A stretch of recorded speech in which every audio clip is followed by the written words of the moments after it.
Assalamualaikum warahmatullahi wabarakatuh. Perkenalkan, saya Dr. Yuda. Saya menjaga di poli ini. Silakan duduk Ibu. Dengan Ibu siapa? Ibu Halimah. Umurnya Bu 26 tahun. Kalau boleh tahu pekerjaannya? Saya mengajar, jadi guru dong, Bapak Ibu. Nah, Ibu, kalau boleh tahu kesini ingin apa ya? Saya ingin kontrol dok, Bapak Ibu. Nah, sebelum itu saya izin bertanya ya Bu, untuk keluhan Ibu apa? Saya nyeri punggung selama 7 bulan dok, Bapak Ibu. Kalau misalnya nyerinya itu saya misal dari 0 sampai 10, itu 0 itu maksudnya tidak sakit, kemudian 10 itu sangat sakit. Nah, Ibu ini rentangnya itu di nomor berapa ya? Nomor 5 dok, Bapak Ibu. Nah, Ibu ini untuk kehamilan yang keberapa ya? Yang pertama dok. Kalau boleh tahu juga untuk hari pertama head terakhirnya Ibu itu kira-kira kapan ya? Saya tanggal 16 April dok, 16 April 2016 dok. Iya Bu, baik Bu. Untuk Ibu apakah pernah melakukan kontrasepsi sebelumnya? Tidak dok. Baik Bu. Apakah Ibu juga pernah melakukan kegiatan yang buruk? Tidak dok. Baik Bu.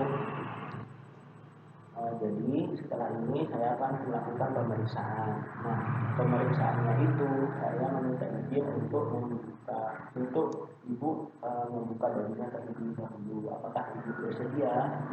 Baik dok, saya bersedia. Baik, setelah itu kita meminta kepada pasien untuk berbaring. Kemudian kita melakukan pemeriksaan. Baik Bu, Ibu silakan berbaring terlebih dahulu ya. Permisi Bu, saya buka. Nah, setelah itu kita melakukan inspeksi pada abdomen. Jadi kita lihat itu apakah ada kelainan, kemudian apakah ada massa. Nah, kita lihat bahwa di sini tidak ada kelainan dan yaitu cuma striae gravidarum dan linea nigra. Nah, setelah itu kita melakukan palpasi. Nah, sebelum kita melakukan palpasi, kita harus melihat terlebih dahulu apakah uterusnya ini itu apakah ada kontraksi. Kalau misalnya ada kontraksi, kita menunggu terlebih dahulu. Nah, pastikan untuk ketika palpasi ini dinding abdomen ini kita harus rileks. Nah, kemudian setelah itu tungkai daripada ibu itu difleksikan pada pangkal paha dan lutut. Nah, kemudian sebelum kita palpasi juga kita menghangatkan tangan terlebih dahulu dengan cara menggosok-gosok seperti ini. Nah, kemudian setelah itu kita menilai pada dinding abdomen. Jadi dinding abdomen itu di sini. Nah, kita lihat bahwa di sini itu tidak ada massa dan hanya ada supel. Nah, kemudian setelah itu kita meraba juga tumbusnya seperti apa. Lalu kita mengukur tinggi daripada fundus uterinya. Jadi raba dulu di atas seperti ini, kemudian kita ukur. Nah, ini ditemukan ukurannya itu 26 cm. Nah, kemudian setelah itu kita melakukan pemeriksaan Leopold 1. Jadi untuk Leopold 1 kita meraba di atas begini seperti ini. Kemudian kita rasakan, oh iya ini ada rasa seperti ada lunak. Jadi bulan kayak lunak-lunak seperti itu, tetapi tidak dapat digerakkan. Itu menandakan bahwa di sini itu adalah bokong. Nah, kemudian untuk Leopold kedua, jadi untuk sisi kiri, jadi ini dua ya, jadi sisi kiri pasien, kemudian kanan pasien. Nah, untuk sisi kiri, jadi pemeriksa itu kita pindah ke arah kiri di sini. Nah, kita lihat, kita raba, itu apakah di sini ada kaku, apakah di sini ada rata atau cembung seperti itu. Nah, ini ditemukan ada kaku, kemudian jelas, kemudian rata, kemudian agak-agak cembung, itu menandakan bahwa tumbuh. Nah, kemudian untuk di sebelah kanan pada sini pasien itu kita rasakan. Jadi kita rasakan untuk posisinya itu, oh di sini itu tidak jelas. Itu juga di sini juga ada kayak terabat kecil, misalnya ini agak-agak bergerak sedikit. Jadi kemungkinan di sini itu ekstremitas, yaitu tangan dan kaki. Nah, kemudian setelah itu kita melakukan pemeriksaan Leopold yang ketiga. Jadi bagian bawahnya, jadi di sini kita raba, kemudian kita agak tekan sedikit perlahan. Nah, kita nilai gitu ukurannya itu bagaimana, apakah besar atau keras atau bagaimana, kemudian konsistensinya itu seperti apa. Nah, ini ditemukan bahwa di sini itu ada agak keras, jadi keras kemudian rata, kemudian juga bisa mudah sangat digerakkan. Itu menandakan bahwa di sini itu ada kepala, jadi kepala daripada si janinnya itu.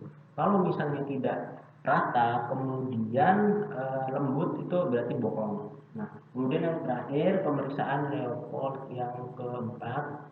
Jadi untuk pemeriksaan Leopold yang keempat itu tangan kanan kiri seperti ini di bagian bawah itu. Nah, ini merasakan bahwa kepala ini itu belum masuk ke PAP. Nah, baik, setelah itu kita melakukan pemeriksaan auskultasi. Jadi untuk auskultasi, pemeriksa itu berada di sebelah kiri di sini, kemudian kita dengar.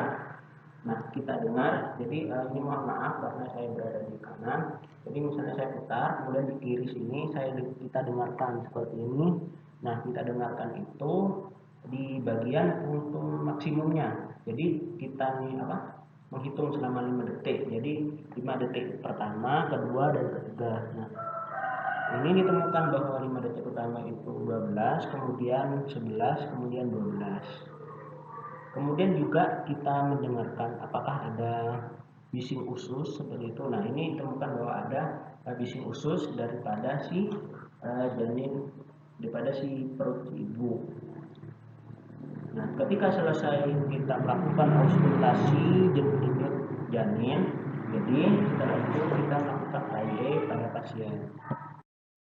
Nah, baik Bu, dari hasil pemeriksaan kemudian dari anamnesis yang tadi itu ibu ini untuk kehamilannya itu normal. Jadi untuk diagnosisnya dari saya itu, jadi ibu ini G1, kemudian B0, kemudian AB0, berarti minum 32 sampai 34 minggu. Nah, G1 itu apa? Jadi G1 itu adalah ini mengalami kehamilan yang pertama, kemudian P0. Jadi untuk kayak prematur, imatur, seperti itu. Nah, itu 0, jadi tidak ada. Nah, kemudian abortus, hormonal, kemudian kehamilan ektopik atau ya abortus seperti itu ya, itu ibu ini 0, jadi tidak ada. Alhamdulillah ya Bu.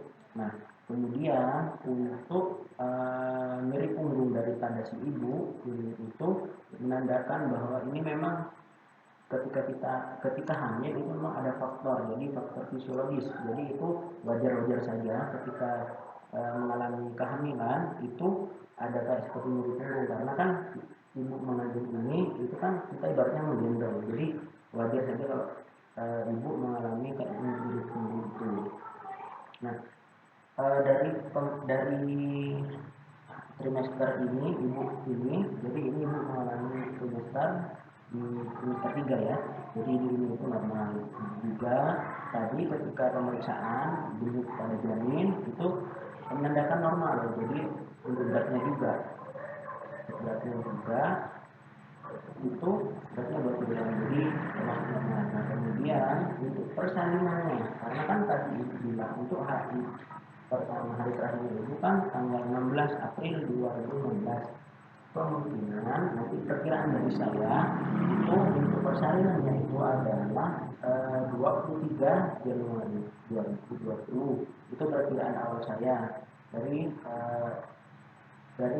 waktu kehamilan ibu, dari hari pertama itu. Nah, baikku, saya di sini juga akan menyerahkan bahwa untuk gizi, nah ibu ini untuk peningkatan asupan kalori, kalau itu 300 kalori, itu dengan apa? Yaitu dengan memakan makanan yang bergizi, zat gizi, nutrisinya ditambah, kemudian kayak ini juga. Nah, Kemudian setelah itu saya perlu menjalankan juga agar jadinya itu tetap sehat. Jadi ibu ini jangan terlalu lelah. Jadi misalnya ketika sudah bekerja atau melakukan aktivitas yang lain, ibu ini istirahat. Jadi jangan sampai terlalu capek dari tubuh ya. Nah, kemudian setelah itu ibu ini juga perlu merawat diri, misalnya perlu menjaga kebersihan. Jadi agar tidak ada seperti infeksi atau apa di yang ya. Ada ibu dari penjelasan saya, apakah ada yang dibingungkan atau bagaimana bu? Sudah saya sudah paham. Ada ibu jadi kata saya ketika ibu ini sehat maka badannya juga sehat. Jadi mohon sangat untuk menjaga diri ibu dan juga menjaga si dan ibu. Terima kasih bu. Semoga sehat selalu.